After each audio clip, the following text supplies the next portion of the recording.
সুপ্রিয় দর্শক সকলকে আমন্ত্রণ আজকের ৭১ সংযোগে। আপনাদের সাথে আছি আমি শাবনাম আজিম।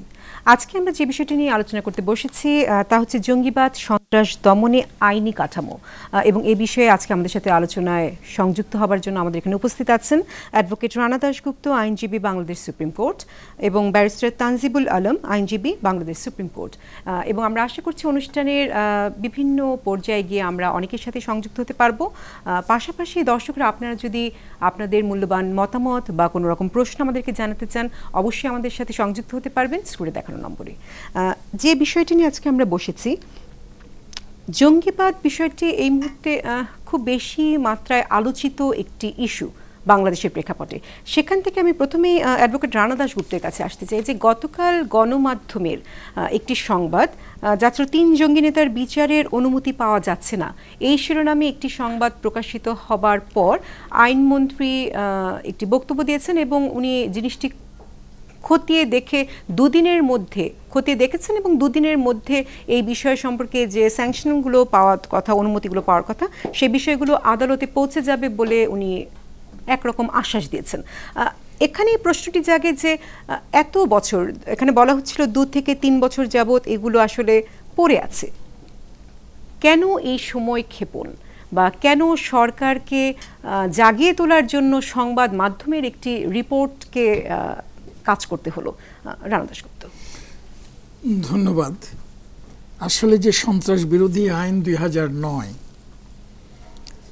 যে আইনটি প্রণীত হয়েছিল, অত্যন্ত বিষয়টিকে অত্যন্ত গুরুত্বের সাথে বিবেচনায় নিয়ে সে আইনের 40 ধারা 2 উপধারা মতে কোনো সন্ত্রাসী ব্যক্তি বা সন্ত্রাসী সংগঠন তার বিরুদ্ধে আনীত মামলায় সরকারের পূর্ব অনুমোদন ছাড়া কোনো আদালত এ আইনের অধীনে কোনো অপরাধ বিচারার্থে আমলে গ্রহণ করতে পারবেন না, এই কথাটি বলা আছে। আমরা অত্যন্ত দুঃখের সাথে বলতে চাই, গতকালের গণমাধ্যমে এই যে খবরটি প্রকাশিত হয়েছে, এই খবরটি আমাদের গোটা জাতির জন্যই দুঃখ ও দুর্ভাগ্যজনক। জাতীয় গুরুত্বের দিক থেকে সন্ত্রাসীদের কার্যকলাপ প্রতিরোধে এই আইনের দ্রুততম সময়ে প্রয়োগ করে যেখানে সন্ত্রাসীদের শাস্তি নিশ্চিত করা, এটি জাতির প্রত্যাশা, সেখানে স্যাংশন না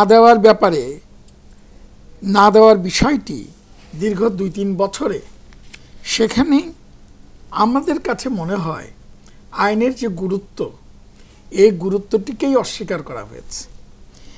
এখন মাননীয় আইনমন্ত্রীরও দেখা দরকার যে প্রকৃত অর্থে সর্ষের মধ্যে কোনো ভূত লুক্কায়িত আছে কিনা।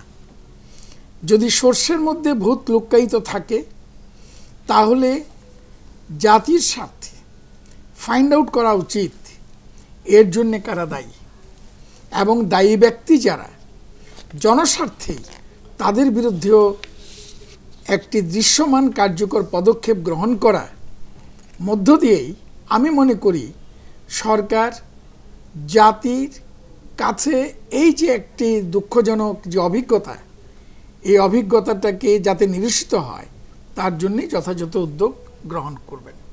জি, পাশাপাশি এই যে আপনি যে বিষয়টি বলছেন, সন্ত্রাস বিরোধী আইনের ধারা 40-এর বিতে বলাই হয়েছে এই আইনের অধীনে কোনো অপরাধের বিচারের জন্য সরকারের অনুমোদন ব্যতীত আদালত কোনো মামলা আমলে নিতে পারবে না। এই বিষয়টি বা এই ধারাটিকে আসলে আমাদের বিচার প্রক্রিয়াকে কোনোভাবে বাধাগ্রস্ত করছে বা তার গতিটাকে কি কমিয়ে দিচ্ছে বলে আপনি মনে করছেন? অবশ্যই। আজ থেকে 3 বছরের আগেই যেখানে মামলাটি বিচারের জন্য প্রস্তুত এবং তদন্তকারী কর্তৃপক্ষ তার তদন্ত প্রতিবেদনটি দায়ের করেছেন, সেই জায়গায় আজকে 3 বছরের মধ্যে তো জাতি দেখতে পেত যে এই সন্ত্রাসীদের যে কার্যক্রমগুলো পরিচালিত হয়েছে, এখানে আসলে কিভাবে তারা এই কার্যক্রমটি পরিচালনা করেছে, এবং যেখানে দ্রুততম সময়ে শাস্তি চায় এদেশের সাধারণ মানুষ, আমি তো মনে করি যে সেই প্রত্যাশা পূরণ করা অবশ্যই হতো। সেই ক্ষেত্রে পরে সরকারেরও এই মুহূর্তে বোঝা উচিত, যদি দ্রুততম সময়ে শাস্তি নিশ্চিত করতে হয়, তাহলে পূর্ব অনুমোদনের যে বিষয়টি আছে এটিকে আইন থেকে বিলোপ করা যায় কিনা এটিও সরকার বর্তমান বাস্তবতায় এটিকেও বিবেচনা করবেন বলে আমরা তো আশা করতেই পারি। জি, এর পাশাপাশি দেখা যাচ্ছে যে আরেকটি সংবাদপত্রের একটি বড় নিউজ আছে, যেখানে 10 বছর আগে ধরা পড়া জেএমবির বেশ কিছু প্রধান যে জেএমবি সদস্য ছিল তাদেরকে বেশ কিছু আইনের আওতায় তাদেরকে আনা হয়েছিল, এবং সেখানে দেখা যায় সেই মামলাগুলোরও কোনো রকম কোনো সুরাহা হয়নি। এই যে ঘটনাগুলো বারবার ঘটেই যাচ্ছে, এবং জঙ্গি হামলা, আমাদের রিসেন্টলি যে হামলাটি হয়ে গেছে, সেই হামলাটির পরে আসলে আমরা কি এখনো এই আইন নিয়ে বসে থাকার অবস্থায় আছি, বা আসলে এই আইনটি আপনি যে কথাটি বলছেন যে সংশোধনের প্রয়োজন অথবা সংশোধন হবে কিনা বা এর কোনো পরিবর্তন পরিমার্জন আসবে কিনা, বিষয়টি আমি একটু যদি জানতে চাই তানজিবুল আলমের কাছে। ধন্যবাদ। আইনের বিষয়টা আপনার একটা চলমান প্রক্রিয়া, যে যখনই একটা আইন করা হয় তখন সেই আইনের অধীনে যখন কার্যক্রম শুরু করা হয় তখন অনেক কিছুই বেরিয়ে আসে, যে আইন দ্য প্রসেস, মানে ট্রায়ালের প্রসেসে গিয়ে দেখা যায় যে আইনে একটা বিষয় থাকা উচিত ছিল সেটা নেই, কিংবা আইনের একটা বিষয় আছে যেটা আপনার স্পিডি ডিসপোজালের ক্ষেত্রে বাধাগ্রস্ত হচ্ছে। তখন আমরা সাধারণত দেখি যে আইনে সংশোধনী আনা হয়, এবং সংশোধনী আনার উদ্দেশ্যটাই হচ্ছে আইনটাকে আরও অনেক বেশি কার্যকর করে ব্যবহার করা। কিন্তু এই ক্ষেত্রে আমরা যেটা দেখতে পাচ্ছি সেটা হচ্ছে যে আইনটা 2009 সালে হলেও এটার অধীনে খুব বেশি ট্রায়াল এখনও হয় নাই, কিংবা আপনার যদি দেখেন যে আমাদের এখানে জঙ্গিবাদের উত্থান কিন্তু আপনার বিএনপি আমল থেকেই শুরু হয়েছে, এবং বিএনপি আমলে আমরা দেখেছি যে একযোগে 64টি জেলায় আপনার বোমা, 2005 সালের ঘটনা। That's right. তো এখন এবং ওই সময় যখন সরকারকে বলা হয়েছিল যে বাংলাদেশে জঙ্গিবাদের উত্থান হচ্ছে, তখন সরকারের পক্ষ থেকে, তৎকালীন সরকারের পক্ষ থেকে বিষয়টাকে অস্বীকার করা হয়েছিল, এবং এমনও বলা হয়েছিল যে বাংলা ভাই বলে আসলে কোনো কিছু নেই, এটা একমাত্র মিডিয়ারই সৃষ্টি। তো তারই ধারাবাহিকতায় আমরা দেখলাম যে বাংলাদেশের ইমেজকে আপনার টার্নিশ করার জন্য বিভিন্ন আন্তর্জাতিক চক্র বলেন, হোমগ্রোন বলেন, এদের সবসময় এক ধরনের একটা যোগাযোগ সবসময় ছিল, সেটা আমরা সবাই জানি। তো তারই ধারাবাহিকতায় 2009 সালে আইনটা তৈরি করা হয়, এবং আইনটাতে যে সেকশন 40 যে বিধানটা রাখা হয়েছে, এটা একটা আপনার জুরিসপ্রুডেন্সিয়াল একটা কারণ আছে, সেটা হচ্ছে যে জঙ্গিবাদের যে ধারণাটুকু আসে সেখানে কিন্তু স্পেসিফিক কোনো ব্যক্তি টার্গেট থাকে না, ওদের টার্গেটটা হচ্ছে রাষ্ট্রের যে মূল ভিত্তি, সেটা ওরা জঙ্গিবাদের যারা পৃষ্ঠপোষক কিংবা জঙ্গিবাদের যারা বিশ্বাসী, তারা বর্তমানে যে প্রচলিত রাষ্ট্র কাঠামো আছে সেটাকে অস্বীকার করে। এই ধরনের যে অস্বীকার প্রবণতা থেকে জঙ্গিবাদের দিকে ঝুঁকে পড়া কিংবা জঙ্গিবাদকে আপনার লালন করা, সেটা কিন্তু রাষ্ট্রদ্রোহিতারই শামিল। তো রাষ্ট্রদ্রোহিতার ক্ষেত্রে কিন্তু আমাদের এই যে প্রিন্সিপালটা আছে সেটা হচ্ছে যে সরকারের অনুমতি ছাড়া রাষ্ট্রদ্রোহিতার মামলা দায়ের করা যায় না কিংবা আপনার কগনিজেন্সে নেওয়া যায় না। তারই ধারাবাহিকতায় সেকশন 40 বিধানটা রাখা হয়েছে। এখন যখন সেকশন 2009-এ যখন এই আইনটা পাশ করা হয়, তখন কিন্তু বর্তমানে আমরা জঙ্গিবাদের যে রূপ দেখছি সেটা ওই সময় ছিল না। এখন সমাজের বর্তমান বাস্তবতায় আমি মনে করি আমাদেরকে যদি আইনগতভাবে এইসব বিষয়ে মোকাবেলা করতে হয়, শুধুমাত্র সেকশন 40 যে অ্যামেন্ডমেন্ট করতে হবে তা না, 40 সাথে সাথে বর্তমান প্রেক্ষাপটে যেই সব বিষয়গুলো আমাদের আরও আইনের আওতায় নিয়ে এসে পদক্ষেপ নেওয়া উচিত, সেই বিষয়গুলো আমাদেরকে আসলে আইনের কিন্তু পাশাপাশি যে সন্ত্রাস বিরোধী যে আইনটি ছিল, সেই আইনের 28 ধারা অনুযায়ী সন্ত্রাস বিরোধী বিশেষ ট্রাইব্যুনাল গঠনের বিধানও আছে, কিন্তু এখন পর্যন্ত কখনোই এরকম ট্রাইব্যুনাল গঠন করতে দেখা যায়নি। এটা কেন হচ্ছে? কারণ আমরা জানি যে 2013 সালে একটা সংশোধনী আমরা পেয়েছি, 2009-এর আইন 13-তে সংশোধন আছে, এরকম একটি স্কোপ আছে, তারপরে কেন আমরা আসলে এটা? আমি বলবো যে এই ধরনের আইনে ট্রাইব্যুনালের বিধান থাকার পরেও স্পেসিফিক ট্রাইব্যুনাল গঠন না করা, এটা বিরাট কোনো ব্যত্যয় না। আপনারা যদি বর্তমানে ক্রিমিনাল জাস্টিস সিস্টেমটা দেখেন, সেখানে কিন্তু এরকম অনেকগুলা ট্রাইব্যুনালের কথা বলা হচ্ছে, স্পেশাল ট্রাইব্যুনালের কথা বলা, যেমন ধরুন অ্যান্টি কারাপশন ট্রাইব্যুনালের কথা বলা আছে, আপনার নারী ও শিশু নির্যাতনের ক্ষেত্রে ট্রাইব্যুনালের কথা বলা আছে। তো এরকম স্পেসিফিক লয়ের জন্য, স্পেশাল লয়ের জন্য ট্রাইব্যুনালের কথা বলা আছে, কিন্তু ওই আইনে আবার আপনার বিধান করে দেওয়া হয়েছে যে ট্রাইব্যুনাল গঠিত না হওয়া পর্যন্ত আপনার সেশন জাজ ওই ট্রাইব্যুনালের দায়িত্ব পালন করতে পারবেন। একটা গেজেট নোটিফিকেশনের মাধ্যমে যে কোনো সেশন জাজকে ওই ট্রাইব্যুনালের জাজ হিসেবে নিয়োগ করে সেই দায়িত্বটা পালন করতে দেওয়ার স্কোপ রয়েছে।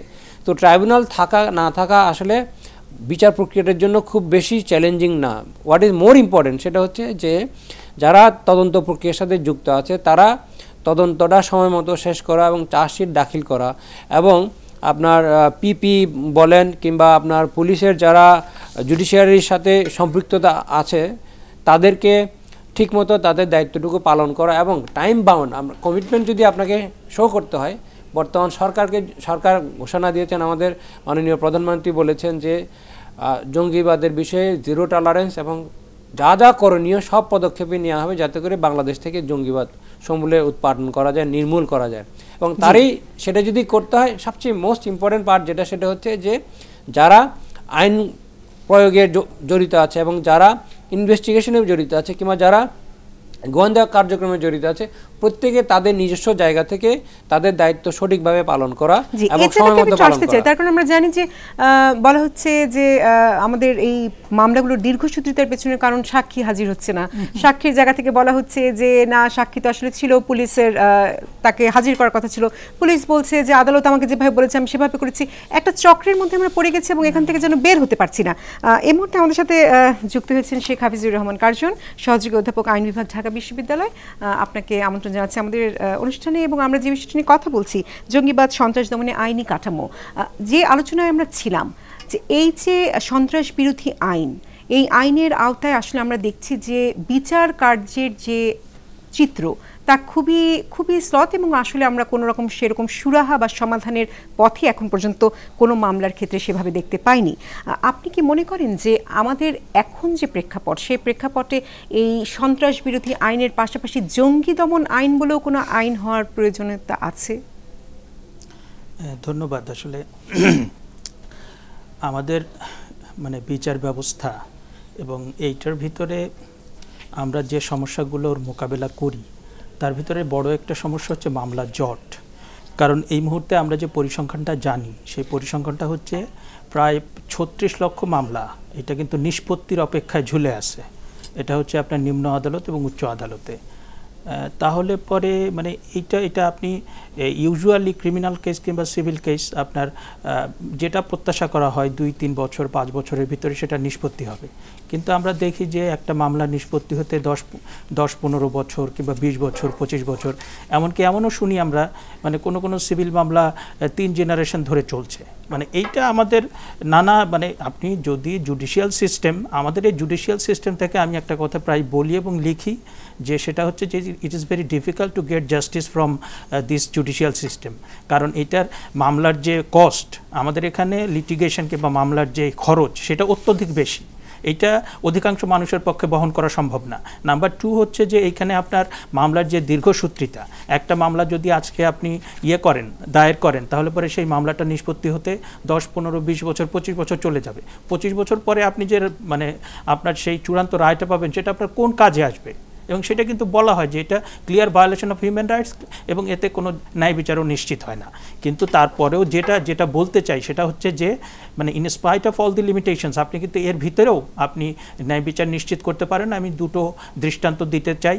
কারণ আপনার সিলেটে যে কিশোরকে 13 বছরের কিশোর রাকিবকে হত্যা করা হয়েছিল, আমরা সেই ভিডিওটা জানি কি মর্মান্তিক ভিডিও, এবং আপনার খুলনাতে আরেক কিশোর 13 না 14 বছরের রাজন, আপনার সিলেটে রাজন আর খুলনায় রাকিব, এবং এই 2টো হত্যা মামলা, একটা হত্যা মামলায় কিন্তু আপনার 10 কার্য দিবসে আমরা কিন্তু দেখেছি সেখানকার ডিস্ট্রিক্ট অ্যান্ড সেশন জাজ সেই আদালত থেকে মামলার রায়টা হয়েছে, আর একটা মামলাতে আপনার 10 কার্য দিবসে সেই মামলার রায়টা হয়েছে। সুতরাং আমি যেটা মনে করি যে আমাদের জুডিশিয়াল সিস্টেম নানা রকম সমস্যা এটা জর্জরিত, কিন্তু তারপরেও যদি সদিচ্ছা থাকে তাহলে পরে আপনি কিন্তু ওই অল্প সময়ের ভিতরে সেটা গুরুত্ব বিবেচনা করে আপনি সেই রায়টা কিন্তু পেতে পারেন। সেটা রাজন এবং রাকিব হত্যা মামলা, 2টো মামলাতে আমরা একটাতে 10 কার্য দিবসে আর একটা 14 কার্য দিবসে পেয়েছি। তার মানে হচ্ছে কি আমরা চাইলে আসলে পেতে পারি না, সেটা তো এই যে হয়েছে আপনার রাজন এবং রাকিব, এটা তো কয়েক মাস আগের ঘটনা। সুতরাং সদিচ্ছা থাকলে আপনি যদি সেটা মনে করেন যে কোনো একটা বিষয় প্রচণ্ড গুরুত্বপূর্ণ, কারণ রাজন এবং রাকিবের যে হত্যাকাণ্ডের যে বিচার সেটা হয়েছে তো আপনার সোশ্যাল মিডিয়াতে যে বিপুল পরিমাণ আপনার আমরা দেখেছি যে জনসমর্থন কিংবা তার চাপ সেটাকে সরকারও, আমি মনে করি সরকারকেও আমি ধন্যবাদ দিতে চাই যে তারা কিশোর কিংবা কিশোরীর উপরে যে আপনার নির্যাতন হয়েছে কিংবা তাদের মর্মান্তিক নির্যাতন করে, বিষয়টা মনে হয় কার্জন ভাই জঙ্গিবাদের বিচারের বিষয়টা আরো অনেক জটিল। আপনার আমি স্বীকার করছি যে আমি একটু কথাটা শেষ করি। এখন বিষয়টা হচ্ছে যে আমি বর্তমান সরকার মুক্তিযুদ্ধের পক্ষের সরকার, তাদের প্রচুর জনসমর্থন রয়েছে, সবই ঠিক, কিন্তু মানে এই বিষয়টা খুবই খটকা লাগে যে সরকারের তরফ থেকে যখন বলা হয় যে জঙ্গিবাদের বিষয়ে জিরো টলারেন্স, আবার একই সাথে আমরা দেখি যে জেএমবি সহ 3টে শীর্ষ যে সমস্ত সংগঠনকে বলা হচ্ছে তারা জঙ্গিবাদের ধারক বাহক, এবং যে কোনো ঘটনা হলে আইজিপি থেকে শুরু করে স্বরাষ্ট্রমন্ত্রী তারা মুখে ফেনা তুলে ফেলেন যে তারাই দায়ী, অথচ 3 শীর্ষ নেতা তাদের বিচারের অনুমোদন সরকার দিচ্ছে না। তখন মনে হয় যে দিস ইজ কন্ট্রাডিক্টরি, এবং আপনার যেটা সত্যিকে স্বীকার করতে হবে। সরকার দিচ্ছে না, এটা ইচ্ছা করে দিচ্ছে না সেটা না, সরকার আসলে বিষয়টা নিয়ে অবগতই না। আমি বলতে চাই, রানা দাশগুপ্ত কিছু বলতে চাচ্ছেন। প্রথম কথাটা হলো যে আপনি যে প্রশ্নটি তুলেছেন যে বিচার কার্যের শ্লথগতি এই সন্ত্রাস বিরোধ আইনের ক্ষেত্রে, এটার পেছনে তো কারণ আছে। আমাদের এই আইনের 24 ধারায় তদন্তের একটি সময়সীমা আছে, সেই সময়সীমাটা হচ্ছে 120 দিন। তার পরবর্তী যে ধারাটি আছে 25 ধারার 1 উপধারা, সেখানে বলা হচ্ছে 24 ধারা মতে যদি 120 দিনের মধ্যে যদি প্রতিবেদন দেওয়া যেতে না পারে, তাহলে পরে এর পরের শব্দটা হলো পরবর্তীতে যে কোনো সময় পুলিশ এই প্রতিবেদন দিতে পারবে। তার অর্থটি হলো আমি যদি 120 দিনের মধ্যে তদন্ত সময়সীমার মধ্যে মামলার তদন্ত শেষ করে যদি না দিই, প্রয়োজনে আমি 20 বছর পরে হলেও দিতে পারবো। এই যে জায়গাটি, এই জায়গার মধ্যে দেখা যাচ্ছে মূলত এই ধারাটি থাকার ফলে যে কোনো সময় পুলিশ রিপোর্ট দায়েরের, এই ক্ষেত্রে কিন্তু টোটাল তদন্তটাকেই কিন্তু বিঘ্নিত হয়ে যাচ্ছে এবং তদন্তের কাজটা শ্লথগতি হয়ে যাচ্ছে। এই তদন্তের কাজ যদি শ্লথগতি হয়ে যায়, সঙ্গত কারণেই বিচার দ্রুততম সময়ে করার গতি হারিয়েছে, এই জায়গাটি গতি হারিয়ে ফেলছে। আপনাকে যদি এই গতি যদি পুনরুদ্ধার করতে হয়, তাহলে পরে তদন্তের যে সময়সীমাটি আছে, এই সময়সীমাটিকে যদি আমরা কঠোরভাবে প্রয়োগ করতে পারি, আর তদন্ত প্রতিবেদন যারা দেবেন পুলিশ, তাদেরকে যদি আমরা পরবর্তী যে কোনো সময় এ কথা বলে যদি দীর্ঘসূত্রিতার দিকে যদি আমরা ঠেলে না দিই, তাহলে পরে তদন্ত কাজ দ্রুততম সময়ে হবে এবং বিচার কাজও দ্রুততম সময়ে পাওয়াটি সম্ভব হবে। এই জায়গায়ও মনে করি আজকের বাস্তবতায় সরকার এবং আমাদের যে সাংসদ, তাদেরকে এই বিষয়টিকেও আজকে পুনর্বিবেচনা করার প্রয়োজন আছে। জি, আমরা আলোচনা এগিয়ে নেব, তবে বিরতির সময় হয়ে গেছে। নিচ্ছে একটি বিরতি, ফিরে এসে আরো কথা হবে। থাকুন একত্র সঙ্গে।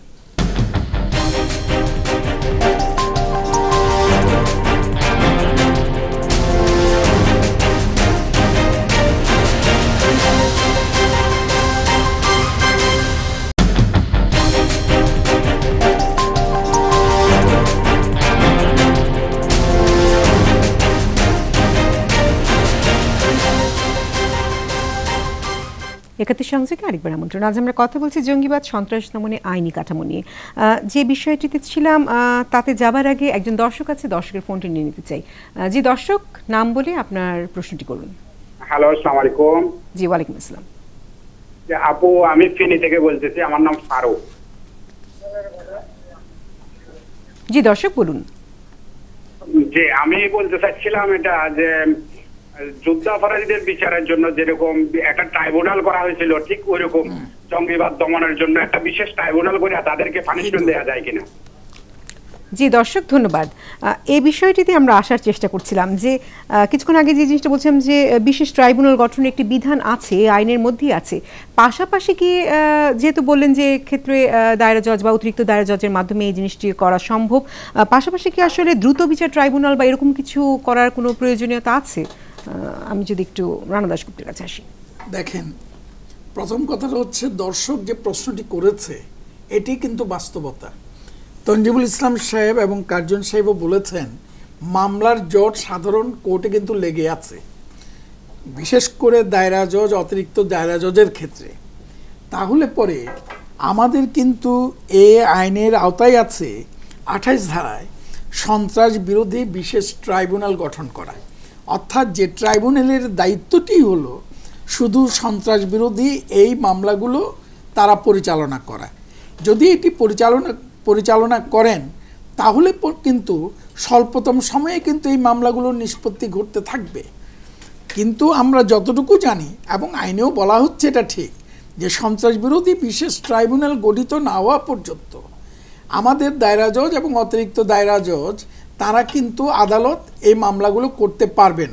কিন্তু মামলার যে জটটি আছে, যদি এটাকে আমরা বিশেষভাবে ট্রাইব্যুনাল গঠন করতে না পারি তাহলে পরে কিন্তু আমরা হয়তো মামলা হবে, কিন্তু দ্রুততম সময়ে জনগণের যে প্রত্যাশা শাস্তি নিশ্চিত হোক এটি তারা দেখবে না।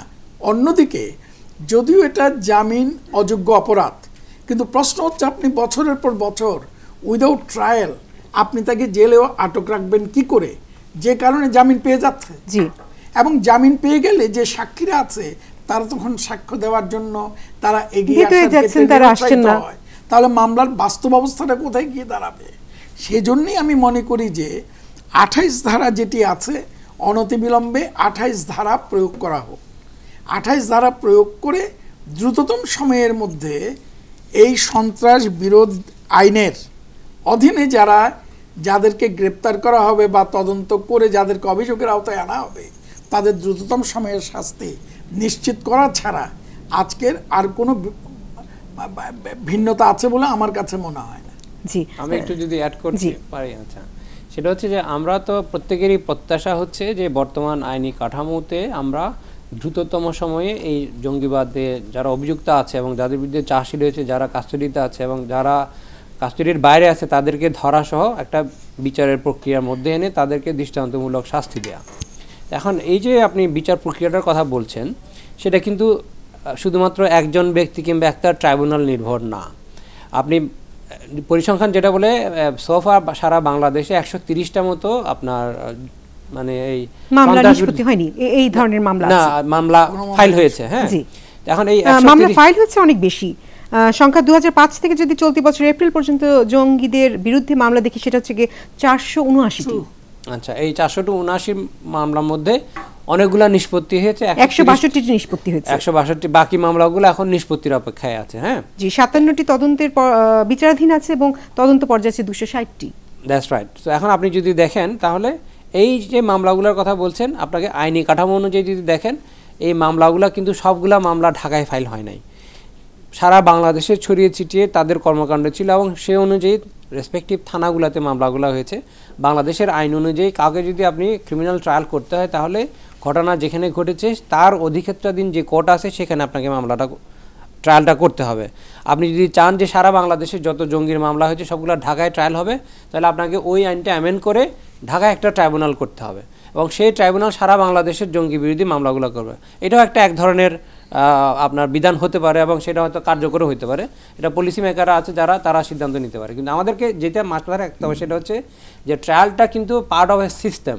শুধুমাত্র আমি সারা বাংলাদেশে প্রত্যেকটা জেলায় একজন করে আপনার সন্ত্রাস দমন স্পেশাল ট্রাইব্যুনাল করে দিলাম, ওখানে একজন করে জাজ নিয়োগ করে দিলাম, তাহলে কিন্তু আপনার দ্রুত নিষ্পত্তি হবে না। কারণ মামলা ট্রাইব্যুনালে আসার আগে অ্যাডভোকেট রানা দাশগুপ্ত যে বিষয়টি বারবার বলতে চাচ্ছিলেন যে এই তদন্ত আর বিচারের যে দীর্ঘসূত্রিতার জায়গাটা দেখছি, এই বিষয়টাকে পুঁজি করে কিন্তু বহু জঙ্গি জামিনে ছাড়া পেয়ে যাচ্ছে এবং সেখান থেকে সেই সূত্র মতো দেখা যায় যে 2 শতাধিক জঙ্গি এখন পালিয়ে আছে, তাদের অনেকের খোঁজই পাওয়া যাচ্ছে না।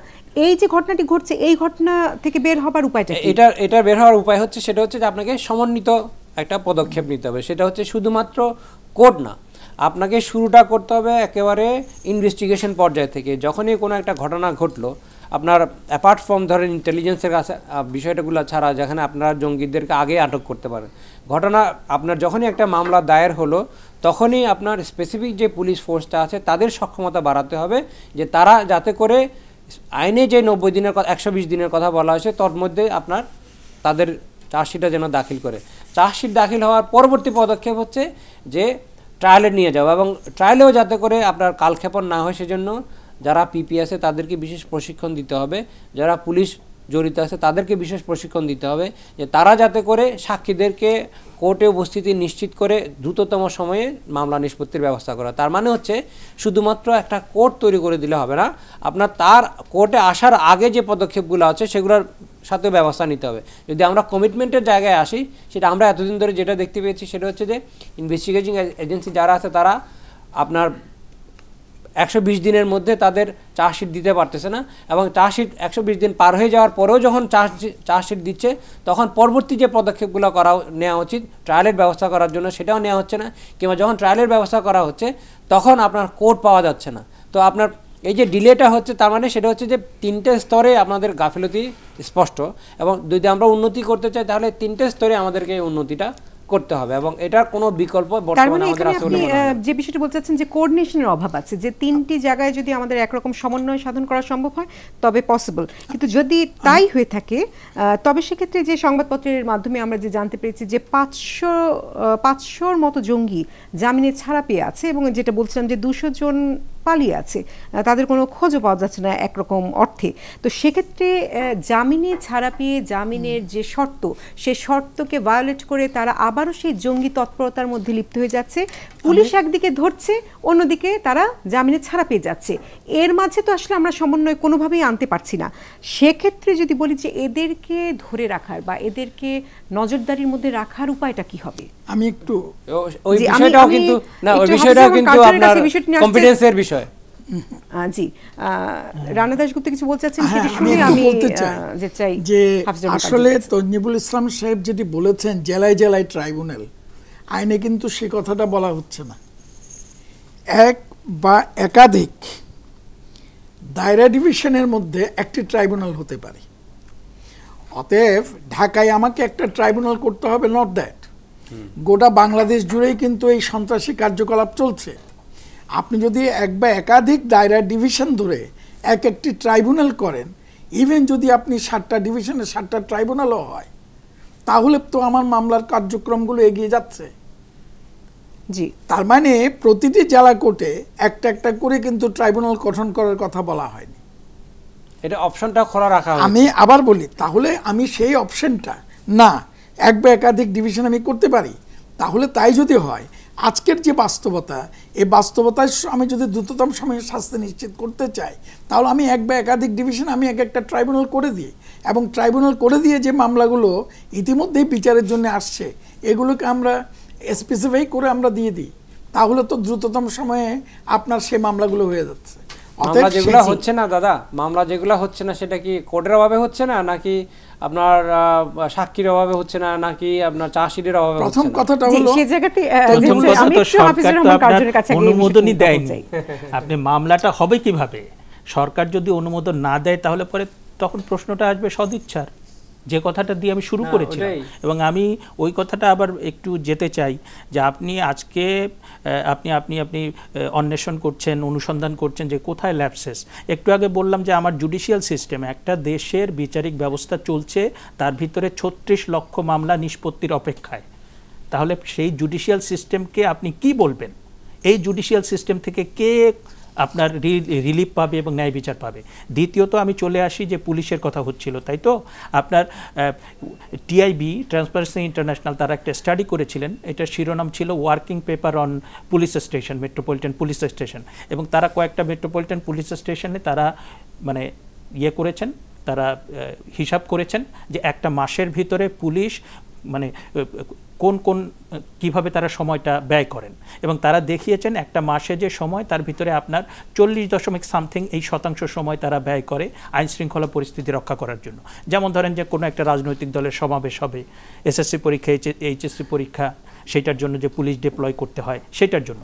ভিআইপিদের নিরাপত্তার জন্য পুলিশের সময় দিতে হয় 30.something, আর আপনার 18 কি 19.something এইটা থাকে হচ্ছে আপনার ক্রিমিনাল ইনভেস্টিগেশন, মানে ক্রাইম প্রিভেনশন, ক্রাইম কন্ট্রোল। তাহলে পুলিশের যেটা মূল কাজ সেইখানে পুলিশকে সময় দেওয়া হচ্ছে না। আপনি নন পুলিশ ফাংশন দিয়ে পুলিশকে ব্যস্ত করে রেখেছেন, তাহলে পুলিশের কাছ থেকে আপনি কি মানে আপনি কি সার্ভিস এবং কি ইয়েটা পাবেন না? কিন্তু পাশাপাশি যেই প্রশ্নে আমি ছিলাম, আমি হাফিজুর রহমান কার্জন আপনার কাছেই রাখছি, যে আপনি মাত্র বলছেন যে 36 লক্ষ মামলা আসলে নিষ্পত্তির অপেক্ষা আছে, কিন্তু এই জঙ্গিদের বিরুদ্ধে যে মামলা তার সংখ্যা কিন্তু 479টি।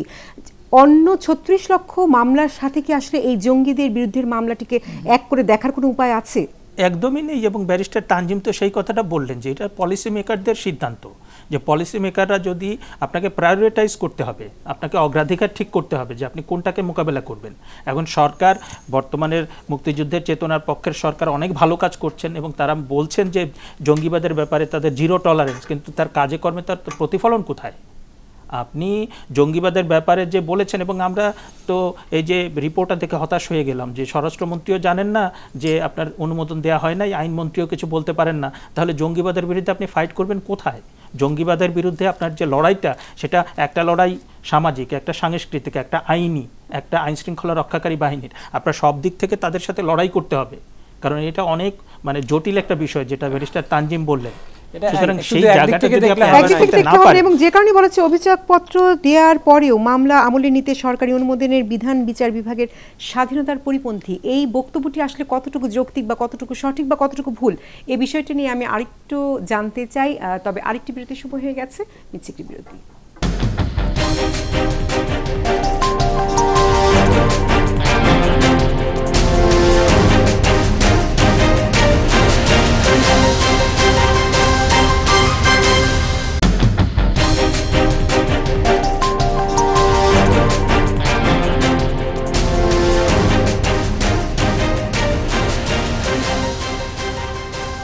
একাত্তর সংযোগে আরো একবার আমন্ত্রণ, সাথে আছে শাবনাম আজিম। আজ আমরা কথা বলছি জঙ্গিবাদ সন্ত্রাস দমনে আইনি কাঠামো নিয়ে, এবং বিরতিতে যাবার আগে একটি বক্তব্যর যৌক্তিকতা নিয়ে প্রশ্ন তুলে গিয়েছিলাম। বক্তব্যটি ছিল যে অভিযোগপত্র দেওয়ার পরে মামলা আমলে নিতে সরকারি অনুমোদনের বিধান বিচার বিভাগের স্বাধীনতার পরিপন্থী কি না, এই বিষয়টি নিয়ে আমি একটু জানতে চাই। যদি প্রথমে আমরা আসি অ্যাডভোকেট রানা দাশগুপ্তের কাছে। ধন্যবাদ। আসলে আমাদের যে আইনটি আছে সন্ত্রাস বিরোধী আইন, এই আইনের 40 ধারার 1 উপধারায় বলা হচ্ছে, এ আইনের অধীন কোনো অপরাধ সংগঠিত হলে সংশ্লিষ্ট পুলিশ কর্মকর্তা তাৎক্ষণিকভাবে সংশ্লিষ্ট জেলা ম্যাজিস্ট্রেটকে অবহিত ক্রমে মামলা রুজু করবে এবং তদন্ত কার্যক্রম শুরু করবে।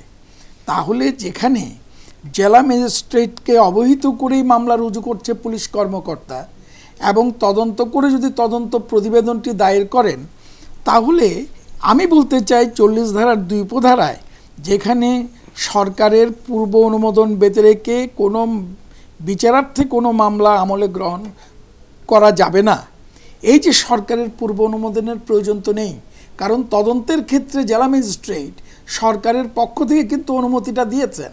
তাহলে যদি সরকারের পূর্ব অনুমোদনটা যদি না হয়, তাহলে পরে এই যে বিচার কাজ স্বাধীনভাবে চলার ক্ষেত্রে আর কোনো প্রতিবন্ধকতা থাকবে না, এবং একটি নির্দিষ্ট সময়ের মধ্যেই কিন্তু এই মামলাগুলো নিষ্পত্তি হওয়ার একটি সম্ভাবনা আছে। আমি এই জন্যেই বলতে চাই, আজকের যে বাস্তবতা, এই বাস্তবতায় যদি আমরা এই যে জঙ্গিবাদী হামলা বা সন্ত্রাসী হামলা যারা যুক্ত, আমরা যদি তাদেরকে যথাযথভাবে তাদের বিরুদ্ধে যদি আইনগত পদক্ষেপ গ্রহণ করে শাস্তিটি নিশ্চিত করতে চায়, তাহলে আমি মনে করি যে ফাঁকফোকরগুলো দিয়ে তদন্তে বিঘ্ন ঘটছে অথবা বিচার কাজটা বিলম্বিত হচ্ছে বলে যদি আমাদের আইন প্রণেতারা মনে করেন, তাহলে সেই জায়গায় দ্রুততম সময়ের মধ্যে প্রয়োজনে আইনের সংযোজন করা প্রয়োজন। জি, ব্যারিস্টার তানজিবুল আলম, আপনি কি বলবেন? দেখেন, আপনার যখন আপনি যদি এই সেকশন 40টা বিবেচনা করেন, তাহলে এটা এই বিধানটা রাখার উদ্দেশ্যটা কি? আপনার কি মনে হয় যে এটা রাখার উদ্দেশ্যটা হচ্ছে যে সরকার ইচ্ছা আছে যে আইনি প্রক্রিয়ায় বাধাগ্রস্ত করার কিংবা বিচার বিভাগের স্বাধীনতাটাকে বাধাগ্রস্ত করার? না, এই বিধানটা রাখা হয়েছে আসলে এক ধরনের রক্ষা কবচের জন্য, যে একটা এই যে আপনার সন্ত্রাস দমন বিরোধী আইন যেটা, কিন্তু এটাতে কিন্তু আপনার ল অফ এভিডেন্সের অনেকগুলো রিল্যাক্সেশন করা হয়েছে এবং দ্রুত সময়ে বিশেষ বিধান করে শাস্তির ব্যবস্থার কথা বলা হয়েছে। ওই আইনের অধীনে যে কাউকে আপনি যদি অভিযুক্ত করেন, তাহলে কিন্তু তার একটা ড্রাস্টিক ইফেক্ট হতে পারে, যে আইনটার যাতে অ্যাবিউজ না হয় সেই জন্য সরকার যাতে করে লাস্ট মোমেন্টে এক্সামিন করতে পারে সেই জন্য অনুমতির বিধানটা রাখা হয়েছে। এবং অনুমতি বিধানটা আমরা যেটা দেখলাম সেটা হচ্ছে যে ওই অনুমতি বিধানটা রাখার ফলে তিন শীর্ষ সন্ত্রাসী বা জঙ্গি বিরোধী যারা আপনার নেতা আছে তাদের বিরুদ্ধে ব্যবস্থাটা গ্রহণ করা যাচ্ছে না। এই যে ব্যবস্থাটা গ্রহণ করা যায় না সেটা কিন্তু এই বিধানটার কারণে না, এই বিধান অনুযায়ী পারমিশনটা নিতে পারে নাই এবং নিতে গিয়ে 3 বছর সময় ক্ষেপণ হয়েছে সেটার কারণে। এটা কিন্তু গাফিলতির ঘটনা, কিন্তু আপনাকে আইনটা এমনভাবে করতে হয় যাতে করে এটার অ্যাবিউজটা না হয়। অ্যাবিউজ ঠেকানোর জন্য এই বিধানটা করা হয়েছে। আমি মনে করি এই বিধানটা পার সে ইন ইটসেলফ আপনার জুডিশিয়ারির ইন্ডিপেন্ডেন্সের বিরোধী না, এটা অ্যাবিউজটা বন্ধ করার জন্য করা হয়েছে। এবং সরকারের যেটা এই মুহূর্তে করা হচ্ছে সেটা হচ্ছে যে আন্তরিকতার সাথে দক্ষতার সাথে কালক্ষেপণ না করে মামলাগুলো যখন চার্জশিটের জন্য যখন প্রার্থনা করা হয় কিংবা কগনিজেন্সে নেওয়ার জন্য যখন অনুমতি চাওয়া হয় তাহলে তাড়াতাড়ি সেই অনুমতিটা বিবেচনাপূর্বক দিয়ে দেওয়া, যাতে করে আইনি প্রক্রিয়াটা খুব দ্রুত শুরু করা যায় এবং বিচার প্রক্রিয়াটা যাতে খুব দ্রুত শুরু করা যায়। কিন্তু আবার যে জিনিসটা আমাদেরকে মাথায় রাখতে হবে সেটা হচ্ছে যে এটা কিন্তু একটা part of the chain, the strength of A chain is depends on the weakest link. তো এখন ধরেন উইকেস্ট লিঙ্কটা কোথায়? আমাদের উইকেস্ট লিঙ্কটা আমরা বারবার যেটা দেখতে পাচ্ছি সেটা হচ্ছে যে ইনভেস্টিগেশন এজেন্সি বলেন, আইন প্রক্রিয়ায় জড়িত যারা ট্রায়াল লয়ার বলেন কিংবা যারা চার্জশিট তৈরি করেন, তাদের প্রত্যেকেরই স্ট্রেসড অবস্থায় কাজ করছে এবং খুবই আপনার রিসোর্সের অভাব অবস্থায় কাজ করছে এবং আমাদের কম্পিটেন্সের অভাব আছে।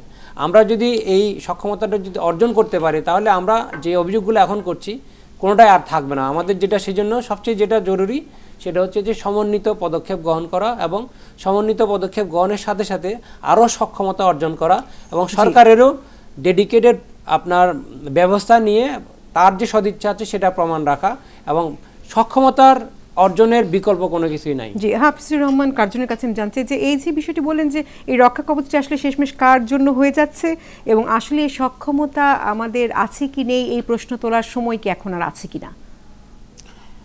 না, ধরেন যে বিভিন্ন আইনে যেটা আজকে তো আমরা একটা বিষয় আলোচনা করলাম যে সন্ত্রাস বিরোধী আইন, সেখানে যদি মামলা করতে হয় তাহলে পরে সরকারের অনুমোদনটা দরকার হবে। এবং ব্যারিস্টার তানজিব যেটা বলেছেন যে হ্যাঁ, যেহেতু এটা যারা জঙ্গি তারা তো রাষ্ট্র এবং সরকারই স্বীকার করে না, সুতরাং সেই ক্ষেত্রে এটা একটা সেডিশন কিংবা রাষ্ট্রদ্রোহিতার বিষয়, সরকারের অনুমোদন প্রয়োজন। আর একটা বিষয় আমরা দেখি যে যখন কোনো সরকারি কর্মকর্তা, তিনি পুলিশ কর্মকর্তা হন কিংবা যেই হন, তার বিরুদ্ধে মামলা করতে গেলেও কিন্তু সরকারের অনুমোদন দরকার হয়। সুতরাং এইটার সাথে আমার কাছে মনে হয় এটা একটা সেফগার্ড, একটা মানে কেউ যদি গুড ফেইথে কোনো কাজ করেন তাকে সুরক্ষা দেওয়ার জন্য এরকম কিছু বিধান করা হয়। কিন্তু মুশকিলটা হচ্ছে আমাদের এই বাংলাদেশে আপনি ভালো যা কিছুই করেন সেটা তো আপনার ব্যবহারের উপর নির্ভর করে, কিন্তু আমরা দেখি যে অধিকাংশ সরকারের সময় সেটা আপনার অপব্যবহার হয়েছে। আপনি যেটা তাদের সুরক্ষা দেবার জন্য ব্যবহৃত হয়েছে, কারণ আপনি রানা প্লাজাতে আপনার প্রায় 1000-এর বেশি শ্রমিক মারা গেল এবং সেখানে কিন্তু ওই যে ব্যক্তি ওই ভবনের মালিক তাকে আপনি গ্রেপ্তার করে কারাগারে রাখলেন, কিন্তু যে সরকারি কর্মকর্তা কিংবা রাজুকের যে সমস্ত কর্মকর্তা ওই যে ভবন নির্মাণ যে প্ল্যান তারা যেটা করেছেন, এখন চার্জশিটে কিন্তু 2 জনের নাম আছে, কিন্তু সরকার কিন্তু সেই অনুমোদনটা দিচ্ছে না। সেই জন্য আমি বলছি যে এটা কিন্তু সদিচ্ছারও বিষয়। আপনি যেটা সুরক্ষা দেবার জন্য করেছেন সেটা কিন্তু আপনি মানে বর্তমান সরকার না, সব সরকারের আমলে সেটা কিন্তু হয়ে থাকে, সেটাই হচ্ছে আসলে এখন ইম্পর্টেন্ট কথা। সন্ত্রাসীরা তো পাবলিক সার্ভেন্ট নয়।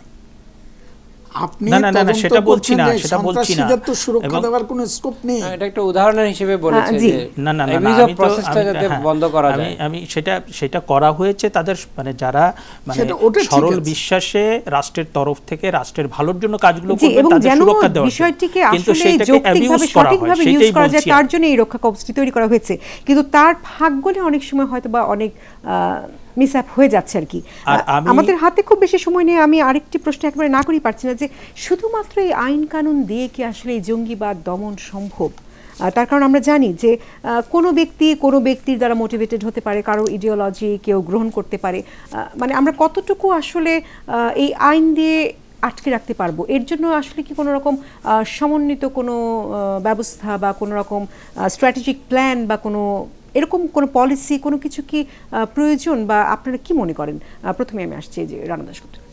প্রথমে আমি মনে করি যারা আজকে সন্ত্রাস মূলক কার্যে যারা আজকে যুক্ত হয়েছেন, আমি তঞ্জিবুল ইসলাম সাহেব এবং কার্জন সাহেবের সাথে একমত হয়ে বলছি, তারা আমাদের স্বাধীনতা, সার্বভৌমত্ব এবং আমাদের যে জাতীয় ঐক্য সংহতি সেখানেই তারা মূলত আঘাত করতে চাইছে। এবং এই যে মতাদর্শ, এইটি একটি ভ্রান্ত মতাদর্শ। তাহলে এই ভ্রান্ত মতাদর্শকে কিন্তু শুধুমাত্র আমি আইনের প্রয়োগ দিয়েই কিন্তু মতাদর্শকে পরাজিত করা যাবে না। এই ভ্রান্ত মতাদর্শকে যদি পরাজিত করতে হয় তাহলে ৭১-এর মুক্তিযুদ্ধের যে চেতনা নিয়ে বাঙালি তার স্বাধীন বাংলাদেশ অর্জনের একটি কমিটমেন্ট নিয়ে এই যুদ্ধে অংশগ্রহণ করেছে, সেই একই মতাদর্শকে ধারণ করেই আজকে সবাইকে এগিয়ে আসতে হবে এবং ভ্রান্ত মতাদর্শকে রাজনৈতিকভাবে আজকে কিন্তু পরাস্ত করতে হবে। এটি কোনো মলম দিয়ে প্রলেপ দেওয়ার বিষয় নয়। জি, খুব ছোট্ট করে যদি তানজিবুল আলম বলেন। জি, সেটা হচ্ছে যে অবশ্যই আপনার আমরা কথায় বলি না যে আপনার কাজীর গরু কেতাবে আছে গোয়ালে নাই, এখন গোয়ালে যদি আসলে না থাকে কেতাবের থেকে কোনো লাভ হয় না। আপনি যতই আইন করেন না কেন, সে আইনের সঠিক প্রয়োগ যদি না হয় এবং সঠিক প্রয়োগ করতে গিয়ে যে আপনার আইন প্রক্রিয়ার মধ্যে যারা জড়িত আছে তাদেরকে যদি আপনি ঠিকমতো অ্যাক্টিভেট করতে না পারেন, তাহলে কখনোই আসলে শুধুমাত্র আইন দিয়ে আপনি এই ধরনের জিনিস মোকাবেলা করতে পারেন না। দাদা যেটা বললেন সেটা মোকাবেলা করার জন্য আসলে সমন্বয়টি আবার জরুরি।